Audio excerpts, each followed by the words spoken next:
연준 파월 의장을 연이어 비난하고 있습니다. 금리에 대해서 계속 불만을 가지고 있는 상황인데요. 소장님께서는 이 둘의 관계 어떻게 보십니까?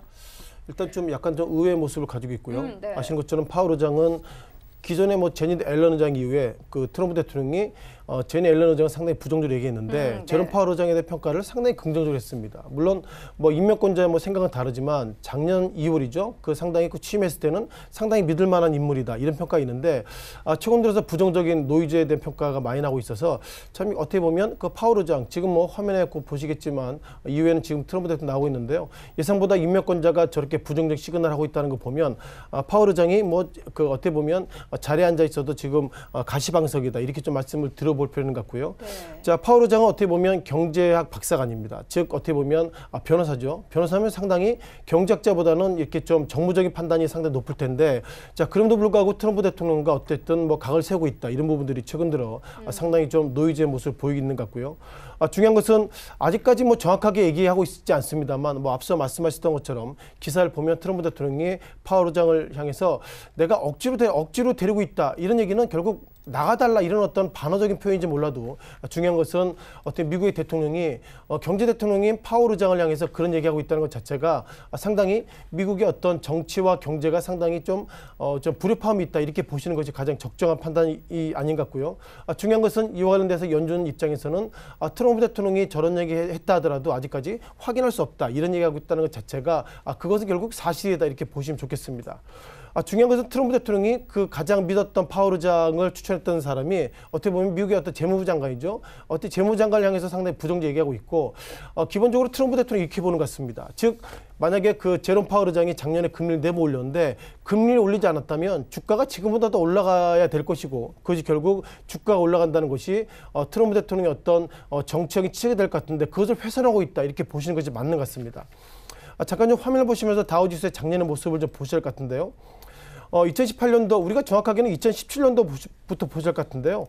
자, 2016년도 12월 달의 모습을 보면 이때 다우지수의 모습이 18,000선 그리고 작년 말 같은 2017년도 말 같은 경우에는 뭐 24,000선을 돌파했고요.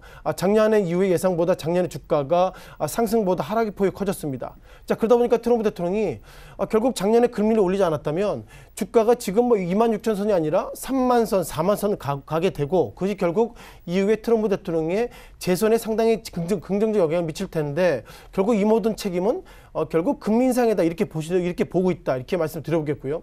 자, 그럼 트럼프 대통령 왜 이렇게 보시는지 이걸 좀 보실 것 같습니다. 이게 좀 보시기가 좀 약간 좀 어려우실 텐데요. 이 빨간색 라인이 금리에 대한 부분이고요. 이 부분들이 다우지수 모습입니다. 눈에 띄는 것들은 2009년부터 2013년, 2014년, 2016년까지 금리가 큰 변동이 없었습니다. 다만 2016년도 이후에 정확하게는 2017년도, 2018년도 이후에 금리를 정확하게 뭐 작년부터 금리 올렸기 때문에 어쩌면 이렇게 금리가 올렸기 때문에 결국 다우지수가 보시는 것처럼 소폭이나마 2017년도 하반부터 밀렸다는 거 보면 결국 금리 인상을 했기 때문에 미국의 지수가 하락하고 있다. 이런 어떤 데이터의 모습을 보이고 있어서 결국 트럼프 대통령이 제가 보시는 것처럼 이런 화면을 보시면서 금리가 지금 현재 수준이 아니라 즉 2017년도 선까지 금리가 내려가게 된다면 결국 다우지수는 지금보다 더 오를 것이다. 그런 어떤 기계적인 논리 속에서 제롬 파월 의장을 상당히 부정적으로 얘기하고 있다 보겠고요. 따라서 이유에 대한 방향성에 대한 고민을 가지고 있습니다. 결국 제롬 파월이 뭐 작년에는 금리를 대면 올렸지만 올해는 금리를 올린다기보다 상당히 좀 인내심이라는 표현을 쓰고 있는데 어쩌면 제롬 파월 의장이 트럼프 대통령이 저런 압박 속에서 만약에 금리를 내리게 된다면 이젠 미국의 어떤 연준의 그 정책적인 즉 독립성에 상당히 의문이 있어서 결국 제롬 파월 의장이 앞으로 금리를 올려도 또한 앞으로 금리를 내려도 예상보다 연준이 어떤 독립성은 상당히 문제가 있다 말씀 드려보겠고요. 정리해보면 금리 관련돼서 이렇게 트럼프 대통령이 개입하고 있다. 그것만으로도 금리 정책의 불확실성이 커지고 있다라고 말씀드리겠습니다. 그런데 보니까 이 파월 연준 의장을 경질하고 케빈 호시 전 연준 이사를 지명하는 방안까지 검토를 했다 이렇게 나오더라고요. 그런데 이 실행으로 옮기지 않은 이유나 배경에 대해서는 정확하게 언급이 나오지 않았어요. 그 이유 개인적인 의견 궁금합니다. 일단 뭐 저 기사를 좀 찾아봤습니다. 뭐 트럼프 대통령의 어떤 평가하기는 좀 조심스러운 부분이 있고요.